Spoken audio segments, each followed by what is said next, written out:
I'm a night owl. I sleep usually from early morning to afternoon, so this hadn't affected my rhythm, and in fact, the anxiety was almost forgotten by the time I awoke. Full of bursting excitement, I began unpacking my boxes and decorating my house. So far, most of the house was empty, but my office and bedroom were quickly covered in nerdy memorabilia. Since there were no neighbours, I put my speakers on the windowsill and turned them outward. My experiment was to see how far the sound would carry during my daily jog. I call it an experiment, but I really just wanted to feel like I owned the world. Around the same time as yesterday, I laced up my sneakers and exited my home. After a quick stretch, I used my phone to start the tunes. To hear my favourite beats travel over this desert was a treat, like there was a concert just for me. "Hell yeah!" I exclaimed while starting my jog. A genre called Dark Western was always my jam, otherwise affectionately named Emo Yeehaw by other fans. By the time I was on my way back, Heathens by Valley of Wolves was playing, and I sang unapologetically while nearing my home under the dusk sky. This time, all the lights were on full blast. The inside of my house was bright as day, which was fine. The energy bill meant nothing to me. Much like last night, I jumped behind my computer, wearing nothing but a towel, as I air-dried. After a few hours of deep work, I had completed all my tasks and ordered some food. Nearly every restaurant said my property was outside their service area. Ultimately, I found an Indian restaurant that agreed to bring it with a $35 compensation for delivery fees. Even I thought that was expensive, so I did something ingenious. I ordered 20 meals, averaging the delivery cost down to $175. I put on some clothes and ran downstairs to turn on the rice cooker. While in the kitchen, that strange feeling crept up on me again. Scanning my dining room, I noticed that the lights were turned off, despite the fact I could clearly remember turning them on. I remember because it was the only room in the house with a dimmer switch, and I imagined romantic dinners with future partners there. The anxiety was less intense, but more directed, if that makes sense. Whereas last night, I felt a general discomfort. Now, I felt my senses spike in the direction of the dark dining room. Wanting to avoid repeating the strange panic attack, I immediately marched towards the dark. I thought turning the lights on would alleviate my stress, but that was not true. From the corner of my eye, I saw something move behind the curtains. Although it was a mere glimpse, it was human in shape, like someone was trying to hide from me. "Hey!" I shouted as a reaction, trying to sound brave despite the fact that it scared the shit out of me. "Who's there?" The IKEA table hadn't been assembled yet, but the parts lay organised on the floor. That was supposed to be this evening's project.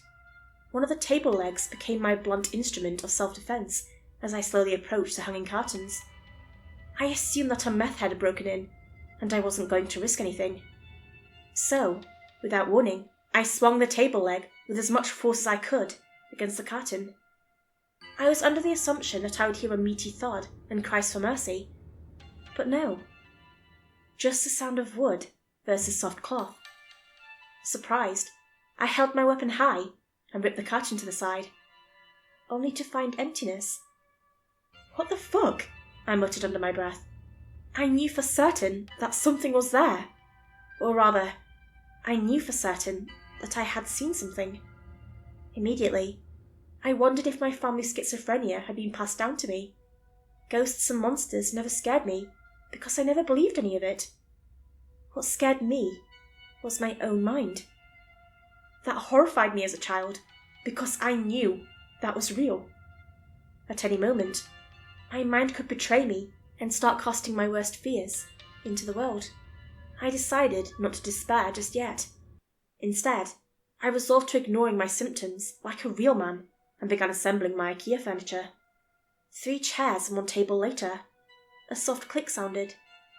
Although it was barely on the fringes of audible, the sound was unmistakable.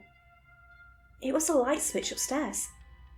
This time, I grabbed the unfinished 4th chair as a weapon before peeking my head out of the dining room. The lights were on, much to my relief, but I felt compelled to investigate. After a tactical sweep of the house, I concluded that it had been the bathroom light. As far as I was concerned, there were 3 possible situations at hand. 1, I'm losing my mind, which was possible. 2. The house is haunted, which is nonsense. 3. There is some fault with the electrical layout, which was the most likely. This time, I stood alert and ready as the light snapped on. But there was nothing out of the ordinary. Relieved by the lack of paranormal activity, I descended the stairs again when I heard a loud knock. I let out a yelp and jumped the last 10 steps, the unfinished chair clattering down behind me. "Hello?" I heard from my front door. I opened the door and found a delivery man from Tandoori Corner holding up a cardboard box. "Did you order 20 butter chicken?" he asked. "Yes, and 1 garlic naan." "That will be $455.37. "Would you mind sticking around for a little while?" I asked him suddenly. Before he could respond, I continued. "I have a new co-op game, and no one to play with. I'll tip you an extra $50 for every level you complete with me." "Are you serious?" 100%. He stared at me for a moment, perhaps wondering if I was a serial killer. After a long silence, I said, "I'll even give you some butter chicken." "Deal."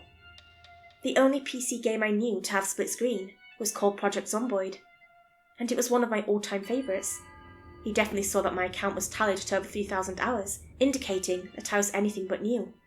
He quickly discovered it wasn't a game with levels, so he just decided on $100 an hour pay for him to play with me. I think he thought I was just lonely, living out on the outskirts, at the end of an empty road. I wasn't, but some company was appreciated. Despite the fact that we had a boatload of fun, that wasn't my goal. If anything strange were to happen, and we both saw it, I would know that I wasn't losing my mind. It took all but half an hour before creeping anxiety began seeping in. I looked over to Rajesh to see if he was feeling uncomfortable, but no. He was deeply focused. My palms became clammy, and I could feel my heart pounding. Try as I might, I simply couldn't hide my discomfort. "Are you okay?" Rajesh asked. "You're hyperventilating." I began to speak, when suddenly all the lights in the house turned off.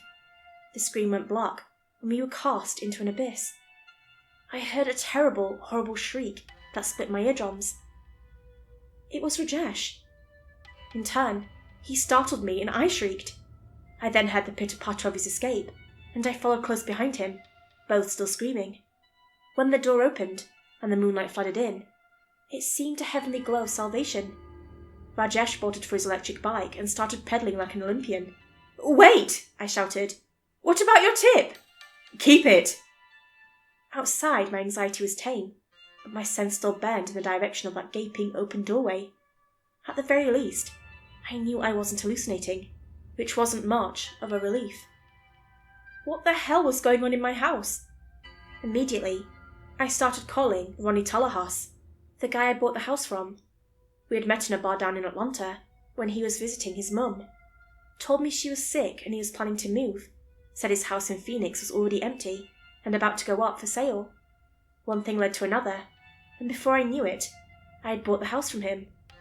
I was wondering why the house was so cheap after seeing its perfect condition. Ronnie just had a really good sub-story, and I thought I could take advantage of this opportunity. He must have known this place was haunted, or something of the like. Maybe there's a gas leak causing irrational thought, paired with faulty electrical infrastructure. Despite the fact that it was past midnight, I started calling him and leaving messages, demanding an answer. I stood there for hours, until daylight illuminated my house. When that happened, I took a few careful steps inside, and felt no anxiety.